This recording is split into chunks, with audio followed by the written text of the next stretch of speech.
जय हिंद साथियों, वंदे मातरम। स्वागत है एक और नई वीडियो में। आप सभी लोगों का नए विजिट किए हो तो चैनल को सब्सक्राइब कर लीजिएगा, बेल आइकन को जरूर प्रेस करिएगा, घंटा को दबा लीजिएगा, जिससे कि कोई भी लेटेस्ट अपडेट आएगी सबसे पहले आप लोगों के पास उसका नोटिफिकेशन पहुंच जाएगा। आज का सेशन जो है बहुत ही इम्पोर्टेंट है और इंटरेस्टिंग है। ये सेशन जो है करंट अफेयर का सेशन है, जो कि आपका यूपी पीसीएस की परीक्षा की दृष्टि से और जो री एग्जाम आरओ की परीक्षा होगी उसकी दृष्टि से मैंने ये वीडियो बनाया है। और भारत की जो अन्य परीक्षाएं भी हैं उसमें भी ये कारगर साबित होगा। चलिए हम लोग शुरुआत कर लेते हैं आज के वीडियो की। ये जो पीडीएफ, इसका जो पीडीएफ नोट्स है, पीडीएफ नोट्स आप लोगों को यदि डाउनलोड करना चाहते हो, पीडीएफ नोट्स प्रिंट आउट लेना चाहते हैं, आप लोग उससे पढ़ना चाहते हैं तो आप मेरे टेलीग्राम को जुड़ जाइएगा। टेलीग्राम चैनल का लिंक है मैं डिस्क्रिप्शन बॉक्स में दे देता हूँ, हर वीडियो के डिस्क्रिप्शन बॉक्स में मिलेगा।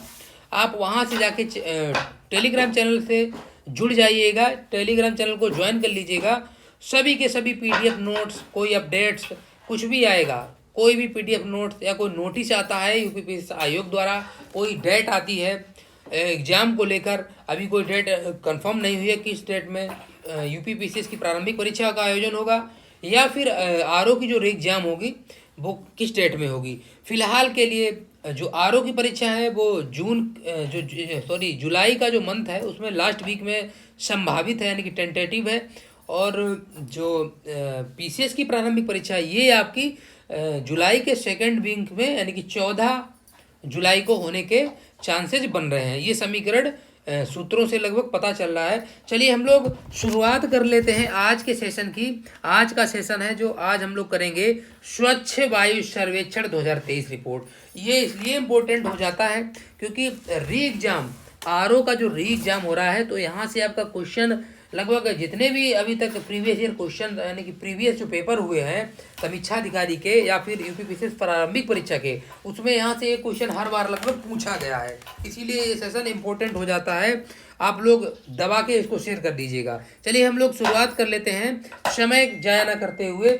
सबसे पहले हम लोग देखेंगे स्वच्छ वायु सर्वेक्षण, यानी कि एयर क्वालिटी इंडेक्स। इसकी शुरुआत कब हुई थी और किसने की थी? इसकी शुरुआत जो है 2019 में हुई थी। कब हुई थी? 2019 में हुई थी। और ये किसने की थी? ये की थी केंद्रीय पर्यावरण, वन एवं जलवायु परिवर्तन मंत्रालय के द्वारा। यानी किसके द्वारा? केंद्रीय पर्यावरण, वन एवं जलवायु परिवर्तन मंत्रालय के द्वारा इसकी शुरुआत की गई थी। और ये जो लॉन्च किया था, ये किया था राष्ट्रीय स्वच्छ वायु कार्यक्रम, यानी कि इसको शॉर्ट फॉर्म में कह सकते हैं एनसीएपी, और इसको फुल फॉर्म के तौर पे कहेंगे नेशनल क्लीन एयर प्रोग्राम को लॉन्च किया गया था। अब हम लोग देखेंगे कि जो एनसीएपी लॉन्च किया गया था इसका उद्देश्य क्या रखा था, इसका लक्ष्य क्या था, इसको क्यों लाया गया था, इसका मतलब क्या था। इसका उद्देश्य जो था इस कार्यक्रम का उद्देश्य था शहर या फिर क्षेत्र या राष्ट्रीय स्तर पर वायु की गुणवत्ता, यानी कि एयर क्वालिटी में सुधार लाना। इस कार्यक्रम के तहत अगले 5 वर्षों में, यानी कि 2019 में ये कार्यक्रम आया था, इसकी लॉन्चिंग 2019 में हुई थी। इसको 5 वर्ष के लिए, यानी कि 2024 तक इसका लक्ष्य रखा गया था। और इसके जो पार्टिकुलेट मैटर के, यानी कि PM10, इसको हम लोग PM10 शॉर्ट में बोलते हैं PM, यानी कि पार्टिकुलर मैटर। इसके होते हैं 2 टाइप, यानी कि PM10 और PM एक होता है आपका PM2.5। ये पार्टिकुलर जो है ये इसके एक तरीके से प्रदूषण के पार्टिकल होते हैं, छोटे छोटे मिला के ये बनता है PM10 और PM2.5। ये हमारे श्वसन तंत्र को प्रभावित करता है। ये नासिका के, यानी कि नाक के माध्यम से अंदर इसके पार्टिकल जाते हैं, यानी कि धूल कण।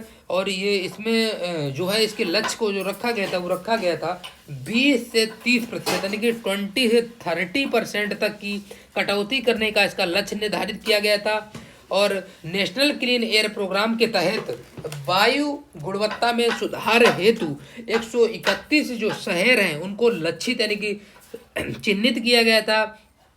स्वच्छ वायु सर्वेक्षण केंद्रीय पर्यावरण, वन एवं जलवायु परिवर्तन मंत्रालय की एक कैसी पहल थी? एक नई पहल थी जिसका उद्देश्य वायु गुणवत्ता, यानी कि एयर क्वालिटी जो है उसमें सुधार करना और उसके आधार पर 131 शहरों को यानी कि एनसीएपी के आधार पर 131 शहरों को चिन्हित किया गया है।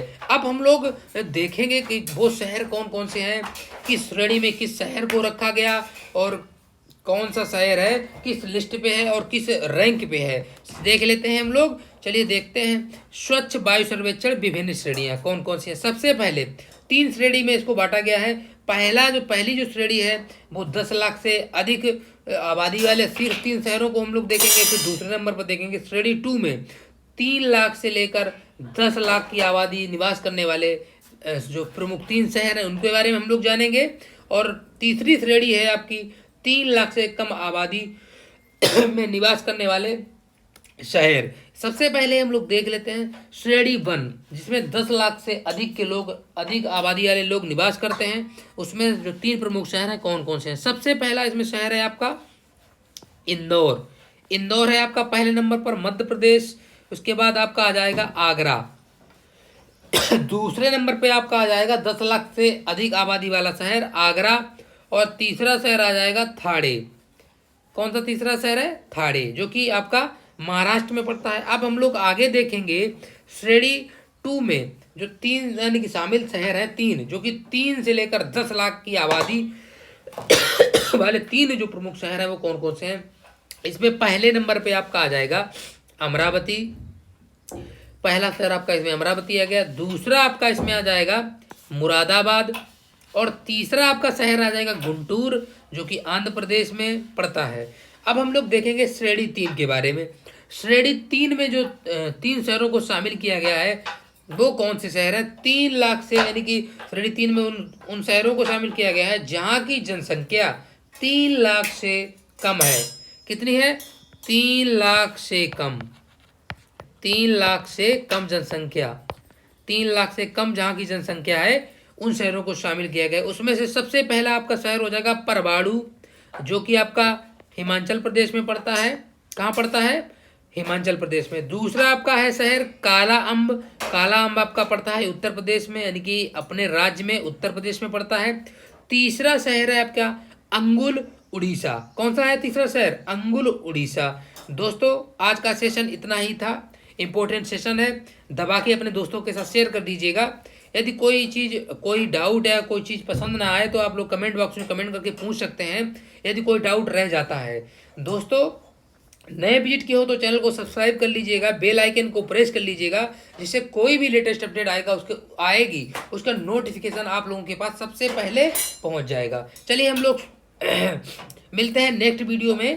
तब तक के लिए जय हिंद, वंदे मातरम।